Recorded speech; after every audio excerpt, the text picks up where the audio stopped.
जय श्री राम। देखिए, इस वीडियो में हम समझते हैं साइंस एंड टेक्नोलॉजी किसे कहते हैं, इन दोनों में क्या अंतर होता है। इसी वीडियो में हम ये भी समझेंगे कि भारत की प्राचीन टेक्नोलॉजी क्या क्या थी।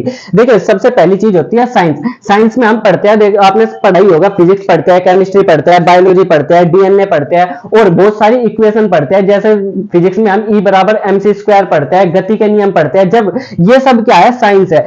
वैज्ञानिक अपनी अपनी थ्योरी देते हैं, इन सभी को चीजों को बोला जाता है साइंस। ये सब पेन और कागज पर ही तक सीमित होते हैं। जब हम इन थ्योरी का इस्तेमाल किसी चीज को, नई चीज को बनाने के लिए करते हैं, तब उनको टेक्नोलॉजी बोला जाता है। जैसे हमने फिजिक्स लगा करके मोबाइल बनाया तो ये क्या हो गई, टेक्नोलॉजी। हमने फिजिक्स लगा करके कार बनाई तो ये क्या हो जाएगी, टेक्नोलॉजी। हमने एलईडी बनाई, ये क्या हो गई, टेक्नोलॉजी। कैमरे बनाए फिजिक्स के नियमों से, ये सब क्या हो जाती है, टेक्नोलॉजी।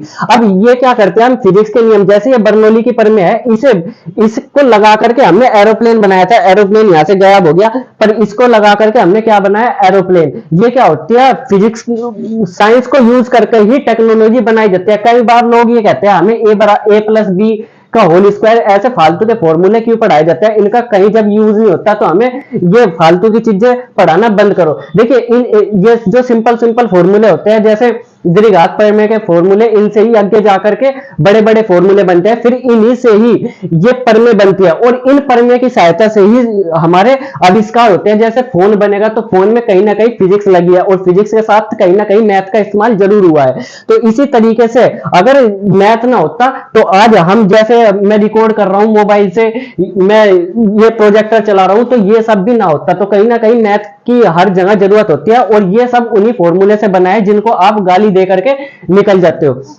अब देखते हैं इसी वीडियो में कि हमारी प्राचीन टेक्नोलॉजी कैसी थी। आज के आप जितने भी विकसित यूरोप के देश को देखते हैं, जैसे कि इंग्लैंड हो गया, फ्रांस हो गया, ये जो भी देश है, ये उस समय पर आज से लगभग 3-4 हजार साल पहले ये ऐसे ही धक्के खा रहे थे, ट्राइबल में इधर उधर घूम रहे थे। उस समय पर भारत की प्राचीन संस्कृति इतनी विकसित थी कि हमने हड़प्पा की सभ्यता उस समय पर बना ली थी। उसमें देखोगे आप, ये ईंटें हैं, उस समय हमें ईंटों का ज्ञान भी था और बड़े बड़े नगर बनाए जाते थे उस समय पर भी। जिस समय पर ये जो तथाकथित अंग्रेज क्या करते थे, ऐसे ही धक्के खाते थे। उस समय पर उनके यहाँ कुछ नहीं था, पर हमारे यहाँ हड़प्पा की सभ्यता जैसे आविष्कार हो चुके थे उस समय भी। तो देखते हैं हमारे कुछ वैज्ञानिकों को, जो प्राचीन समय के कुछ वैज्ञानिक थे, उन्होंने क्या क्या आविष्कार करे थे। सबसे पहले आविष्कारों का नाम आए और आर्यभट्ट का नाम ना आए तो ऐसा हो ही नहीं सकता। तो सबसे पहले हमारे आर्यभट्ट जी, जिन्होंने किताब लिखी थी द आर्यभट्टा। ठीक है, तो इन्होंने क्या क्या आविष्कार करे।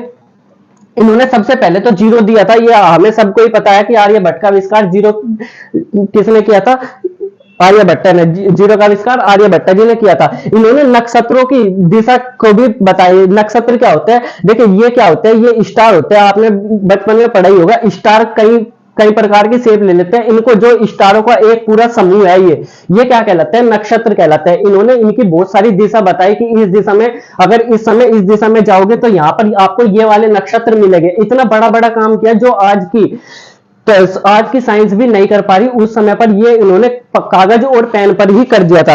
वहीं जिस समय पर लोग बाग ये कह रहे थे कि धरती चपटी है और सूर्य एक तरफ से निकलकर दूसरी तरफ पानी में डूब जाता है, उस समय पर इन्होंने ये बता दिया था कि धरती और चंद्रमा जो है, सूर्य भी गतिशील है, सूर्य भी चल रहा है, सूर्य भी चक्कर काट रहा है और चांद भी चक्कर काट रहा है और पृथ्वी भी चक्कर काट रही है। पृथ्वी सूर्य के चक्कर काट रही है और चांद किसके, पृथ्वी के चक्कर काट रहा है और सूरज फिर आगे ब्रह्मांड के या कहे तो गैलेक्सीज के चक्कर काट रहा है। उसी समय पर इन्होंने चंद्र ग्रहण या ग्रहणों के आकार वो बता दिया कितने प्रकार के ग्रहण होते हैं, ग्रहण कैसे लगते हैं। जिस समय पर उन लोगों को कुछ ज्ञान नहीं था, उस समय पर हमारे आर्यभट्ट जी ने ग्रहणों के प्रकार और ग्रहण कैसे कैसे लगते हैं ये सब बता दिया था। वहीं दूसरी तरफ उन्होंने वर्गमूल निकालना सीख लिया था और घनमूल भी निकालना सीख लिया था। उसी समय पर उन्होंने ट्राइंगल का एरिया किस तरीके से निकाला जाता है ये पता कर लिया था। आपको पता ही होगा कि आर्यभट्ट जी एक बहुत ही बड़े महान क्या थे, गणितज्ञ थे। तो ये सब चीजें तो उनके बाएं हाथ का खेल थी। वर्गमूल निकालना, घनमूल निकालना, ट्राइंगल का एरिया निकालना या पिरामिड का एरिया निकालना और वर्ग का क्षेत्रफल निकालना, ये सब उस समय पर उन्होंने दे दिया था। तो मैथ का, अगर मैथ में देखा जाए तो भारत का बहुत बड़ा योगदान रहा है और बहुत बड़ा भारत में योगदान किन की वजह से रहा है, आर्यभट्ट की वजह से। वहीं दूसरे पर आते हैं वृत्त। महर्षि व्रत, इन्होंने क्या लिखा था? महर्षि व्रत ने अपनी जो किताब थी इनकी थी व्रत संहिता। इसमें इन्होंने भूगोल जो के अंदर क्या सारे सिद्धांत